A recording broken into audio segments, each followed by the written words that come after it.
ब्रह्मांड की रफ्तार को लेकर वैज्ञानिकों के सामने बड़ा सवाल खड़ा हो गया है। यूनिवर्स के फैलने की दर मापने के अलग अलग तरीकों से अलग अलग नतीजे सामने आ रहे हैं।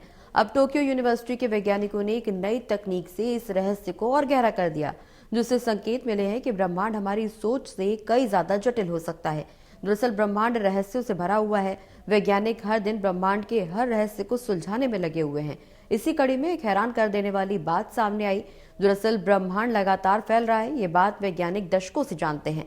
लेकिन अब सवाल ये नहीं है कि यूनिवर्स फैल रहा है या नहीं, बल्कि सवाल ये है कि वो कितनी तेजी से फैल रहा है। इसी सवाल ने पूरी दुनिया के खगोल वैज्ञानिकों को उलझा दिया है।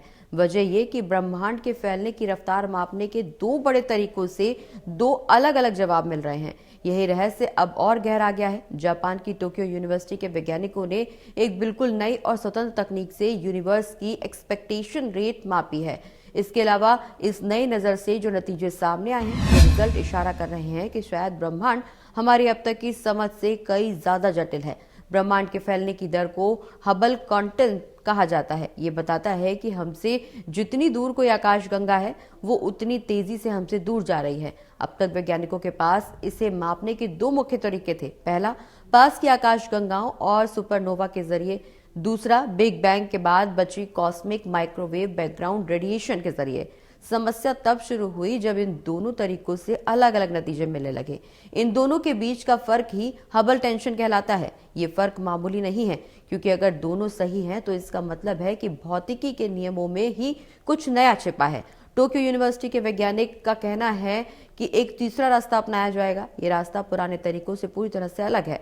इस तकनीक को कहते हैं टाइम डिले कॉस्मोग्राफी। इसमें वैज्ञानिक गुरुत्वाकर्षण लेंसिंग का इस्तेमाल करते हैं। जब कोई बहुत भारी आकाशगंगा उसके पीछे मौजूद दूसरे के क्वासर की रोशनी को मोड़ देती है, तो वही क्वासर कई तस्वीरों में दिखाई देता है। ये तस्वीरें अलग अलग रास्तों से हम तक पहुंचती हैं, इसीलिए उनके आने में समय का फर्क होता है। इस तकनीक की खास बातें हैं, दूरी मापने की पारंपरिक सीढ़ियों पर निर्भर नहीं होता। इसके अलावा गुरुत्वाकर्षण और समय के अंतर का सीधा उपयोग किया जा सकता है। बिग बैंग से जुड़े मॉडल से ये स्वतंत्र है। आधुनिक टेलीस्कोप, खासकर जेम्स वेब का इस्तेमाल भी किया जाता है। वैज्ञानिकों ने 8 अलग अलग ग्रेविटेशनल लेंस सिस्टम चुने हैं। हर सिस्टम में एक भारी गैलेक्सी और पीछे मौजूद क्वासर था। क्वासर की चमक में बदलाव को लंबे समय तक ट्रैक किया गया। अलग अलग इमेज के बीच समय का अंतर मापा गया। गैलेक्सी के भीतर मास डिस्ट्रीब्यूशन का मॉडल बनाया गया।